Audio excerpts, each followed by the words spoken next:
Hello, this is Sidhu Jonalagada. I want to wish Hit TV app all the success for their launch. Please download the app. నమస్కారం గురుగారు. నమస్తే అమ్మ. గురుగారు, మామూలుగా ద్వారాలు మనకి చాలా ఇంపార్టెంట్. అయితే కొన్ని ఈ మధ్య కాలంలో కట్టే గృహాల్లో గడపలు లేకుండా కొన్ని ద్వారాలు కడుతూ ఉన్నారు. అవి కూడా లెక్కలోకి తీసుకోవాలంటారా? అసలు ఇంటికి ఎన్ని ద్వారాలు ఉండాలి? దానికి సంబంధించి చెప్పండి. శ్రీమాత్రే నమః. మీరు మంచి క్వశ్చన్ వేశారు. సాధారణంగా ఒక గృహానికి ఆ గృహం బాగుందా బాగులేదా, వాళ్ళ ప్రభావం ఎలా ఉంటుంది అన్నది 3 విషయాల మీద ముఖ్యంగా ఆధారపడి ఉంటుంది. ఒకటేమో ద్వారాలు, రెండేమో టాయిలెట్లు, మూడేమో వంటగది. ఈ 3 బాగుంటేనే బాగుంటుంది. మనం ఇప్పుడు ఈ గుమ్మాల గురించి మాట్లాడుకున్నప్పుడు సాధారణంగా ఇప్పుడు గుమ్మాలు పెట్టినప్పుడు ఫ్రేమ్ అన్నది 4గా చేసి గడపతో పాటుగా చేయడం జరుగుతుంటుంది. అయితే మన ప్రస్తుత కాలంలో ఏం చేస్తారంటే ప్రధాన ద్వారం సింహద్వారానికి మాత్రమే గడపతో కూడుకున్నటువంటి గుమ్మాన్ని పెట్టడం జరుగుతుంది. మిగతా గృహాలన్నిటికీ కూడా అందులో ఉన్నటువంటి రూములు అన్నిటికీ కూడా గడప లేకుండానే వితౌట్ అంటే 3 ఫ్రేములతోనే పెట్టడం జరుగుతుంది. అయితే ఏంటంటే ఆ గడపకి పూర్తి దైవత్వం రావాలంటే గడప అంటే లక్ష్మీదేవి, ఇంక నో డౌట్. ఎప్పుడైతే మనం 4 ఒకే చెక్కతో ఒకే చెట్టుకు సంబంధించిన కలపతో పెట్టాలి తప్ప ఒకటేమో మామిడి చెక్క ఒకటేమో ఏపు చెక్క పెట్టకూడదు. 4 ఒకే జాతి వృక్షం అయి ఉండాలి. దాంతో కొంత గడప ఉన్నటువంటి సైజుల ప్రకారం మెయిన్ గడప, ఆ గడపకి మెయిన్గా గడప ఉండడం, దానికి అందంగా అలంకరించడం, అది ఒక గడప అన్నది ఇంపార్టెంట్గా పెడుతుంది. కానీ ఎప్పుడు కూడా గడపలు అన్నది 2 కానీ 4 కానీ 6 కానీ 8 కానీ మళ్ళీ 10 ఉండకూడదు, మళ్ళీ 12 అంటే సరి సంఖ్యలో ఉండాలి. ఈ సరి సంఖ్యలో ఉన్నప్పుడు మనం ప్రధానంగా ఏంటంటే ప్రస్తుతం ఉన్నటువంటి విషయాల ప్రకారం ఏంటంటే కనీసం 2 అంటే మనకి ఎంట్రన్స్ ద్వారానికి గడపతో పెట్టుకుని పెట్టాలి, అలాగే వెనక ద్వారాన్ని కూడా గడపతో ఉన్నది పెట్టుకోవాలి. అంటే లక్ష్మీదేవి ఆగమనం అలాగే బయటికి వెళ్ళడం 2 ఉంటాయి కాబట్టి ఆ 2 మనం మెయిన్గా గడప పెట్టుకుని మిగతా అట్లే గడప లేకుండా పెట్టుకుంటే సరిపోద్ది. అయినా కూడా లెక్క మాత్రం సమానం. ఎప్పుడైతే మనం ద్వారం గుండా ప్రవేశిస్తున్నామో అది కంపల్సరీగా సరి సంఖ్యలోనే ఉండాలి.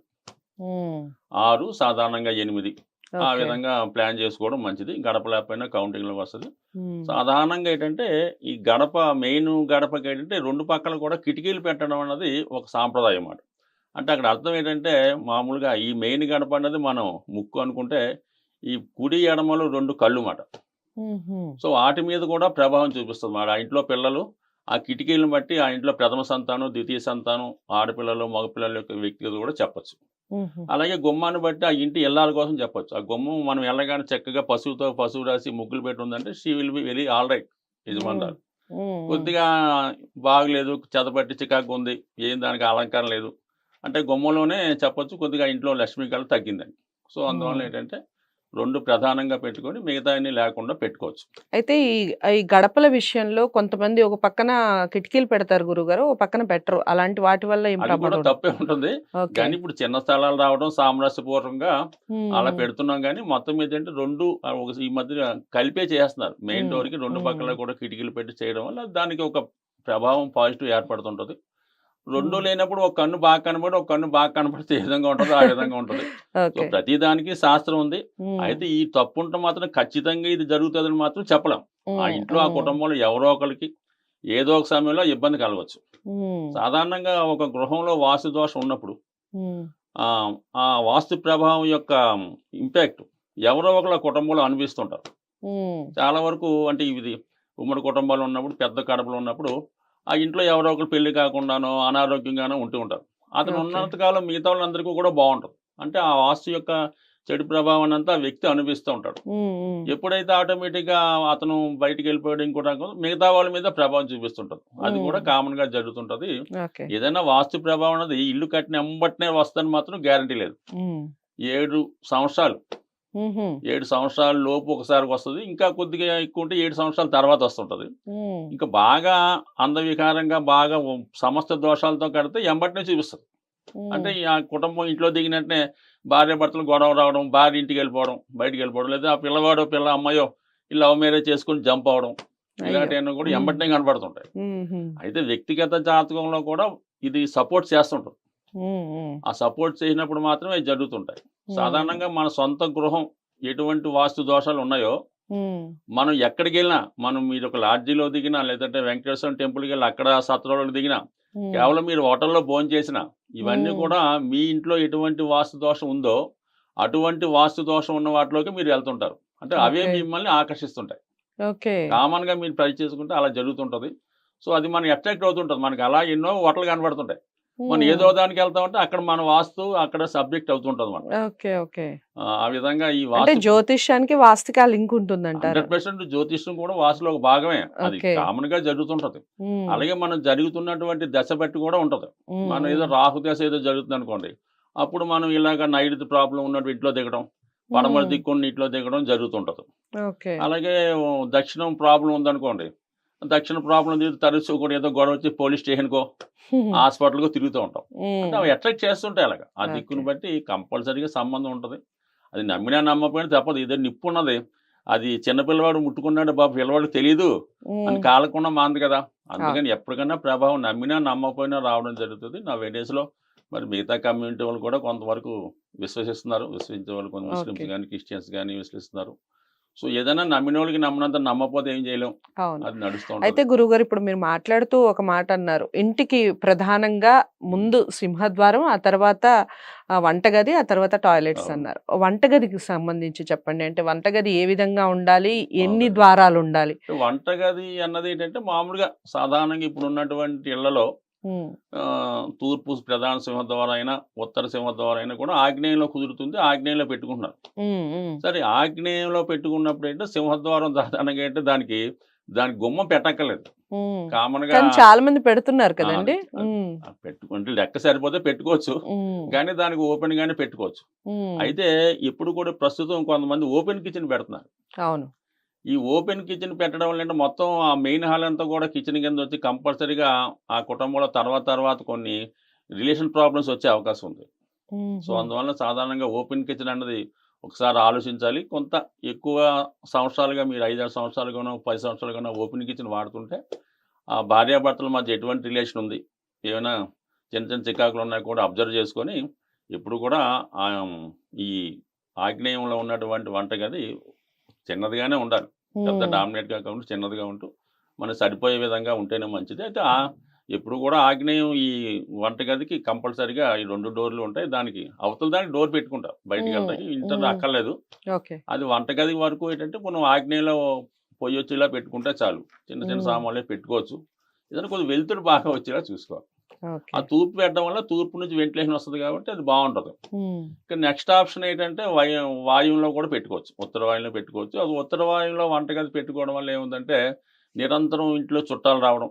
హ్మ్. ఏదో హ్మ్. వంట చేసి అమ్మాయి పడుకుందాని బదులు ఎవడో చుట్టం రావడం, మళ్ళా వంటగదిలో దూరడం, మళ్ళా వంట చేయడం. ఓకే. నిరంతరం వంటలు సాగుతుంటే చుట్టాలు వస్తూనే ఉంటారు వాయువు అయితే.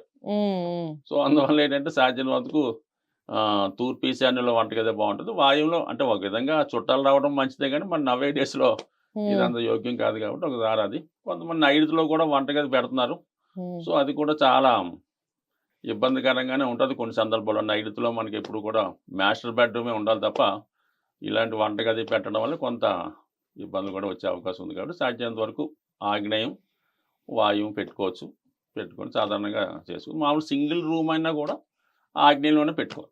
ఓకే. అలాగే ఎట్టి పరిస్థితుల్లో కూడా ఇంటికి గర్భం అని ఉంటదన్నమాట. అది హ్మ్. మెయిన్ హ్మ్. ఇంపార్టెంట్. అంటే మొత్తం 4 కొలతలు చుట్టుపక్కల కొడితే సెంటర్ గర్భం అంటారు. హ్మ్. హ్మ్. అయి పూర్వకాలం ఏంటంటే ఈ చుట్టిల్లు ఉన్నప్పుడు ఆ గర్భంలో వంట చేసేవారు.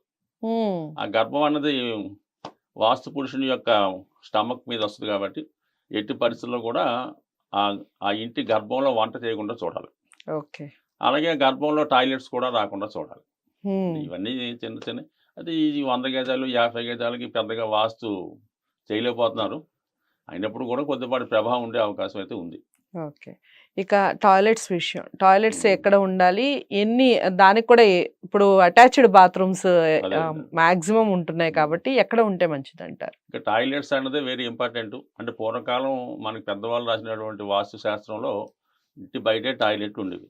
హ్మ్. ఇప్పుడు కాలగమనం వల్లనో, వేరే కారణాల వల్లనో అది ఇంట్లోకి రావడం జరిగింది. సో, ఇంట్లోకి వచ్చి పెట్టుకున్నప్పుడు మనం ఎక్కడ పెట్టుకోవాలనుకుంటే, ముఖ్యంగా మనం 4 దిక్కులు అనుకున్నాం.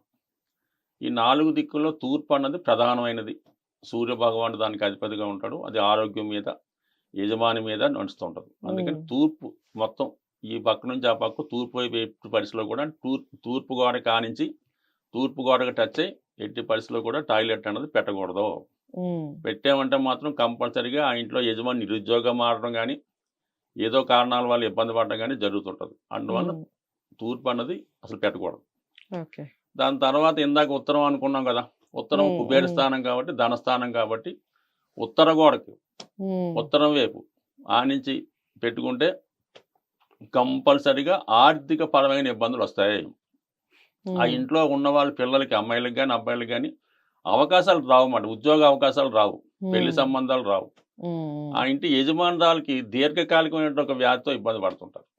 అంటే కుబేర స్థానం అక్కడ ఎట్లా పెట్టుకుంటాం, కింద పాయింట్. అందుకని నాకు ఉత్తరం కూడా నిషేధించాలి. ఇక మామూలుగా దక్షిణ భాగం, దక్షిణ భాగంలో దక్షిణాగ్నేయ వంటకు కేటాయించి దక్షిణ నైరుతి పడవ పెట్టి దక్షిణ భాగంలో పెట్టుకుంటారు. అలాగే పడమర భాగంలో పడమర ఈశాన్య నైరుతి పక్కన పెట్టి వాయువు కాకుండా మెదరి భాగంలో పెట్టుకుంటారు. అంటే పడమర కానీ దక్షిణ కానీ పెట్టుకోవచ్చు. అది మా ఎట్టి పరిస్థితుల్లో కూడా మూలలు రాకూడదు. ఈశాన్య మూల వచ్చిందంటే ఇంకా సర్వనాశనం. ఇంకా ఈశాన్య మూల రాకూడదు. ఆగ్నేయ మూల వస్తే ఇంకా ఆగ్నేయం వల్ల అది స్త్రీలకు ఇబ్బంది, అది కూడా రాకూడదు. ఇంకా వాయు మూల టాయిలెట్ పెట్టారనుకోండి, అంటే రెండు మూలలు మూసి పెడితే కంపల్సరీగా లవ్ అఫేర్లు, ఫైనాన్స్ ప్రాబ్లమ్స్, బుర్ర పని చేయకపోవడం జరుగుతుంది. అలాగే నైరుతి రెండు మూలలో మూసి పెడితే కంపల్సరీగా యజమానికి మోకాలు నొప్పులు, నడువు నొప్పులు, చికాకులు వస్తుంటాయి. అంటే విదిక్కులు ఉండకూడదు, తూర్పు ఉత్తరాలు కూడా ఉండకూడదు. ఇది లేకుండా టాయిలెట్ ఏర్పాటు చేసుకోవాలి. అదే మనకి ప్రహరీ గోడ ఉండి ఇంటి బయట ఏర్పాటు చేసుకోవాలన్నా కూడా సేమ్ రూల్. తూర్పు దానికి పెట్టకూడదు, ఉత్తర దానికి పెట్టకూడదు, మూలల్లో పెట్టకూడదు. దక్షిణ పడమరలో అటు మెయిన్ బిల్డింగ్ కి తగలకుండా, అటు ప్రహరీ గోడ తగలకుండా పెట్టుకోవాలి. ఇదే ఇంపార్టెంట్. ఎందుకంటే అసలు జీవితాన్ని నాశనం చేసేదే టాయిలెట్. సో అందువల్ల దాన్ని కూడా జాగ్రత్తగా పెట్టుకుంటే సాధ్యమైనంత వరకు టాయిలెట్ కూడా చాలా నీట్గా, హ్యాపీగా, అంటే అది కూడా మనకి పూజ గది ఎంత అంటే అలా పోల్చకూడదు. ఎంత అట్మాస్ఫియర్ ఉంటే ఇది కూడా అంత సెంటెడ్గా అంత బాగుండాలన్నమాట. అది ఎప్పుడు మనకు అర్థమైపోతుంది. మీరు ఒక ఇంటికి వెళ్ళి, చుట్టాలింటికి వెళ్ళి ఆ టాయిలెట్కి వెళ్ళి ఒకసారి తలుపు తీయండి, మీకు దాన్ని బట్టి ఆ ఇంటి పరిస్థితి చెప్పవచ్చు. అలా ఉంటుంది. అది కూడా శుభ్రంగా నీట్గా హ్యాపీగా ఉంచుకుంటే 100% ఆ గృహం అన్ని విధాలా సక్సెస్ అవుతుంటుంది. అసలు యజమానికి ఉన్న బ్యాడ్ హ్యాబిట్స్ అన్నీ కూడా ఆ టాయిలెట్ బట్టి అదటి ఉంటాయి. అది ఎంత నీట్గా, ఎంత సెంటెడ్గా, ఎంత బాగుంటే ఆ యజమాని ఎంత క్లారిటీగా, ఎటువంటి చెడు అలవాటు లేకుండా ఉంటాడు. అది చికాకుగా ఉంటే ఈ యజమాని చెప్పగలదు కంపల్సరీ బ్యాడ్ హ్యాబిట్స్ ఉన్నట్టే. మొత్తం ఇల్లే చెప్పేస్తుంది ఇంకా. చాలా చక్కగా వివరించారు గురువు గారు.